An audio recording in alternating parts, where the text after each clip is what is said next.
celebrating our 15th wedding anniversary, which is pretty impressive, I would say. And I'm excited about. And but a few months ago, we started trying to figure out when we were going to take time to get away. Just a couple of days to get away, to connect with each other, to spend time with each other, and to celebrate this anniversary. And when we started looking at our schedules, we started looking at our calendars, we realized that they were jam-packed with stuff.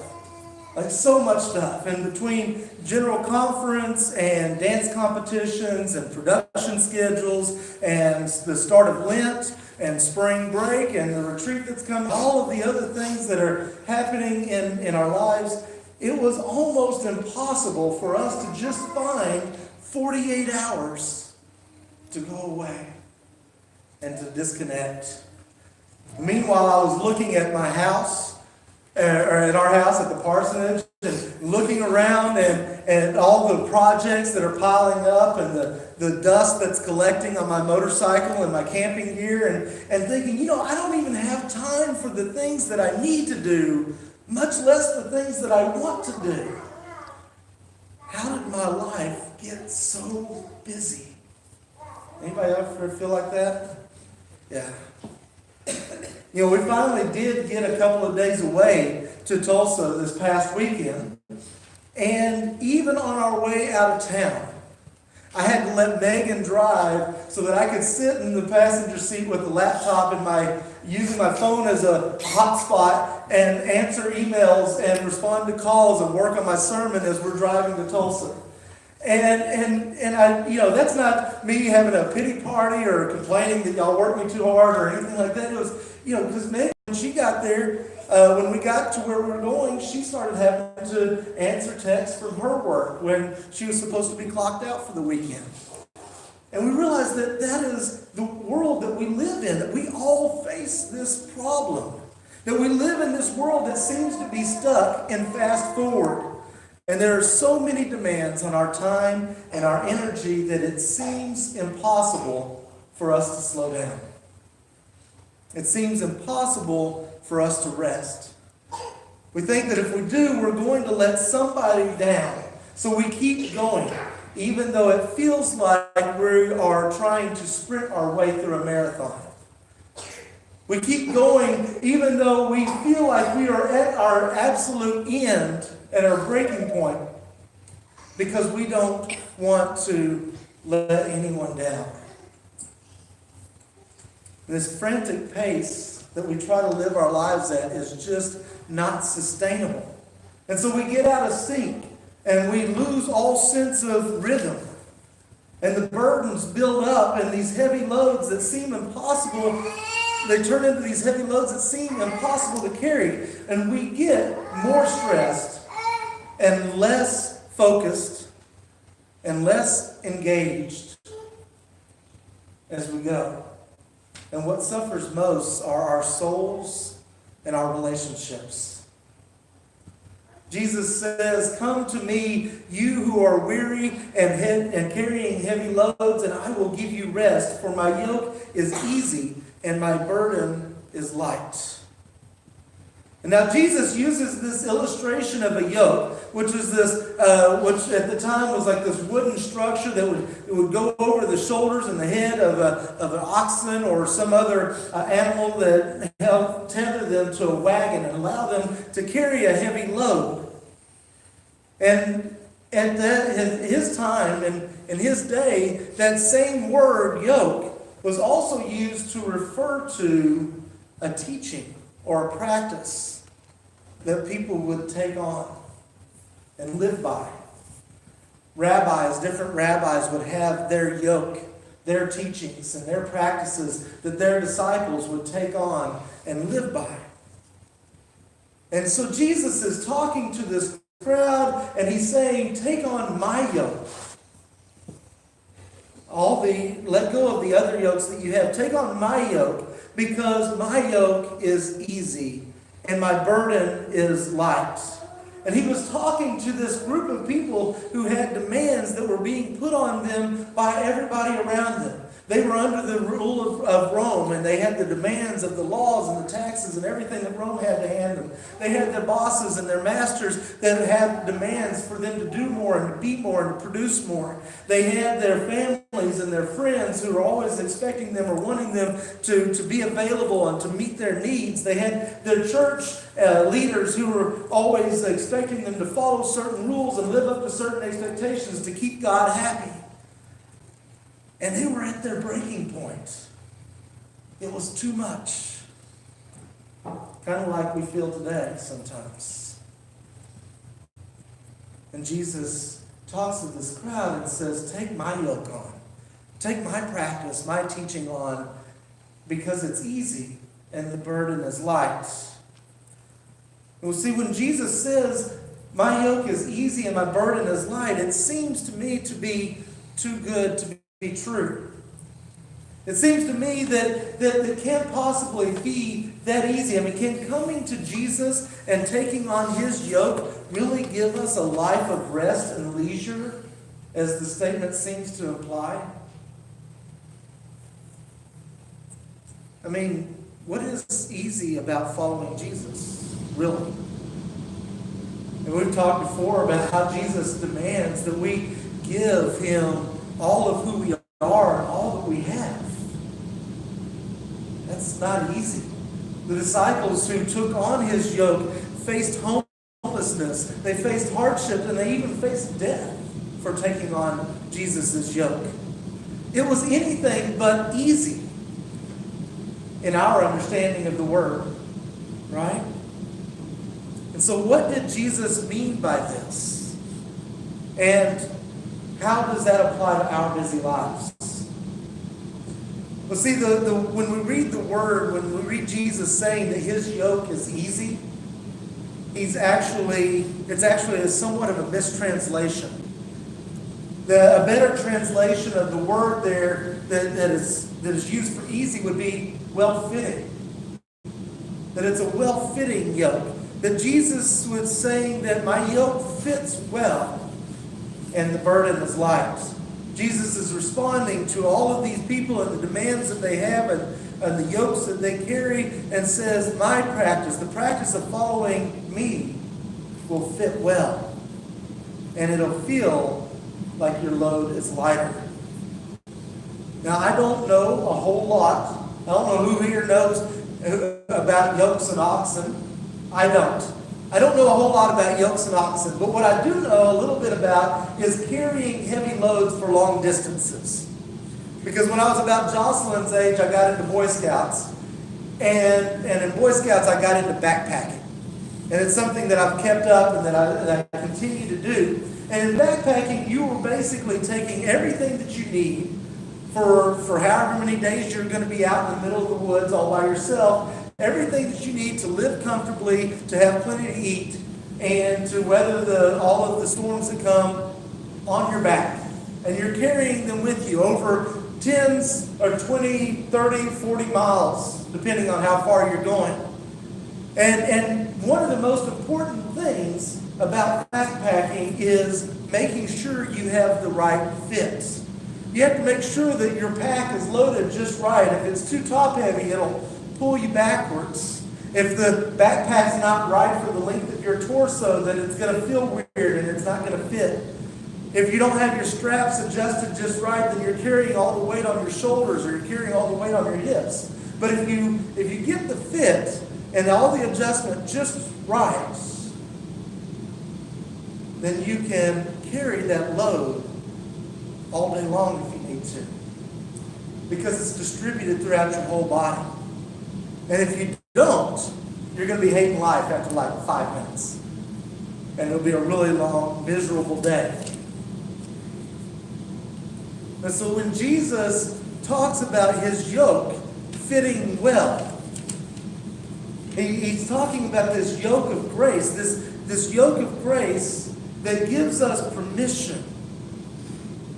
This yoke of grace fits us well because under Jesus' yoke, we realize that we are already enough.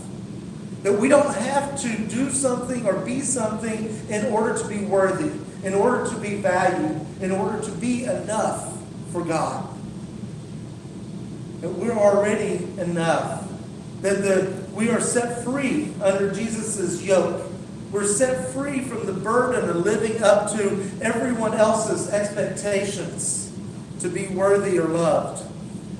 We have permission to distribute the burden that we carry by allowing God and our community of faith, the body of Christ, to carry that load with us.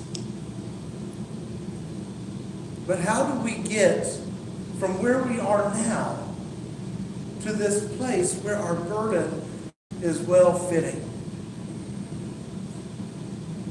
We have to slow down. We have to slow down. The reality is that life is a marathon, and we can't keep running that marathon at a sprinter's pace. We have to slow down and find a tempo and a rhythm and a pace of life that's going to allow us to keep going. You know, in music, whenever you're playing music, there's a saying, slow is smooth, smooth is fast. You know what I'm talking about? Slow is smooth, smooth is fast. The temptation that we have, the temptation that you have when you're playing music, especially if you learn some new scale or some new chop from somebody, is you want to play it as fast as they do. And so you sit there and you try to play it and your hands get all jumbled up and you're hitting the notes at the wrong time and it sounds weird, it doesn't sound right. But if you slow down, then you can begin to hit the notes just right. You begin to feel the rhythm and the tempo. You can feel the way that the piece, the music is supposed to flow.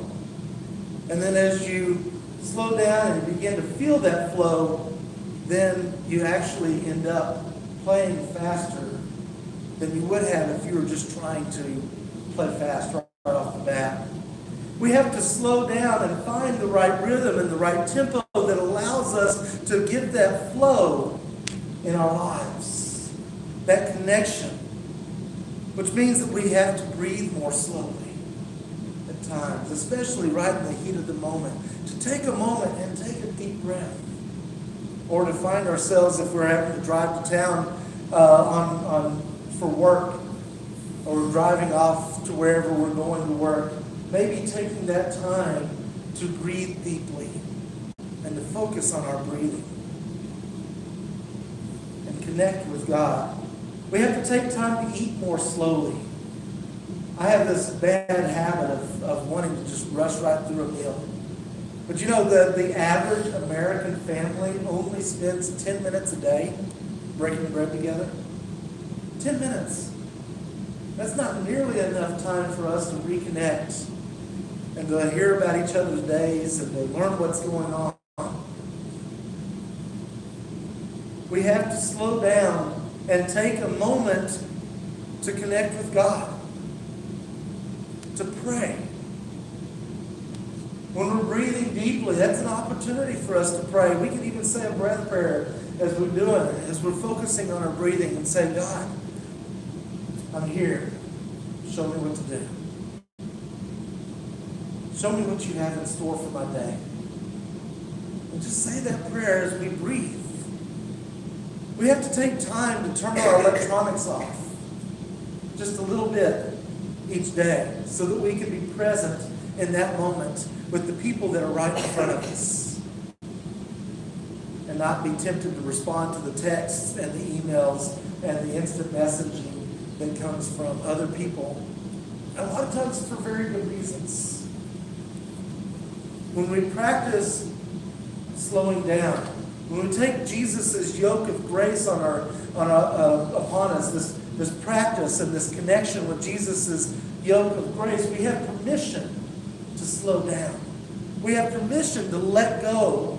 We have permission to know that if something goes and doesn't get done, that's okay. Because we're already enough. We find that we can give our full attention in every present moment to God. We find that we can give our full attention to the present moment that we're in. And when we do that, we find this space for grace. We find that this space is where the Holy Spirit resides. where we connect with the Spirit within us and the Spirit that's in the world. And we find that in that connection that we are intentional and not reactionary. We find in that connection with the Spirit that it's a space where we're inspired, that our dreams and our creativity take flight. We find in that space that it's intuitive, that we don't even know why we know what the right thing to do is, but we just know the right thing to do in those spaces. Because the Spirit is leading us in those moments. We find the right tempo and the right rhythm for our lives. Jesus modeled this in his own life, in his own ministry. There are people all the time around him demanding his time and his energy constantly, day and night. It never stopped.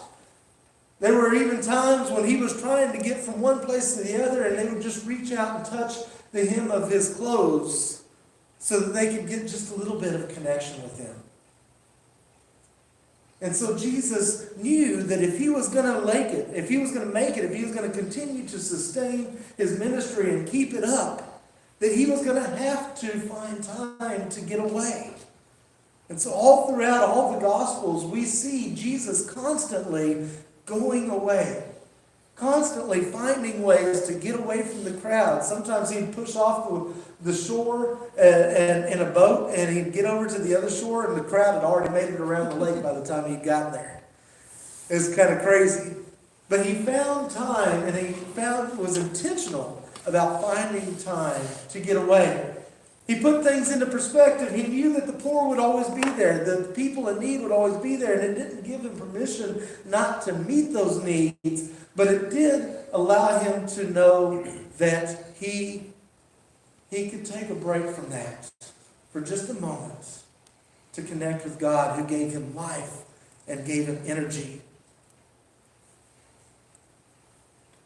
In those moments, he connected with the core of who he was. And in doing this, he maintained the right tempo, the right rhythm, the right fit for his life and his ministry. In our lives, being busy in and of itself is not necessarily a bad thing. There is good busyness. There is productive busyness. It's good for us not to waste the life that we're given in idleness. And maybe sometimes we might need a kick off the couch. Somebody to kick us off the couch. But I would argue that more often than not, we find ourselves collapsing on the couch at the end of the day, wondering where the time went and whether we had anything to show for it. Busyness in itself is not bad.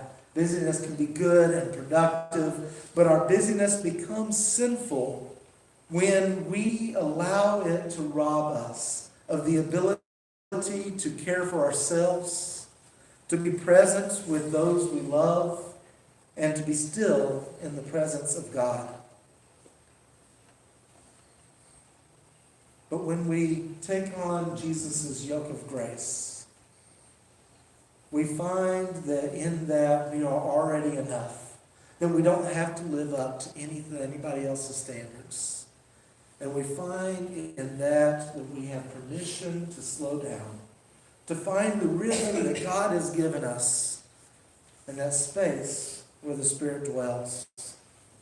And we find in that space that even the burdens of our lives, even if they don't change, that they are made less heavy and easier to bear. Will you pray with me?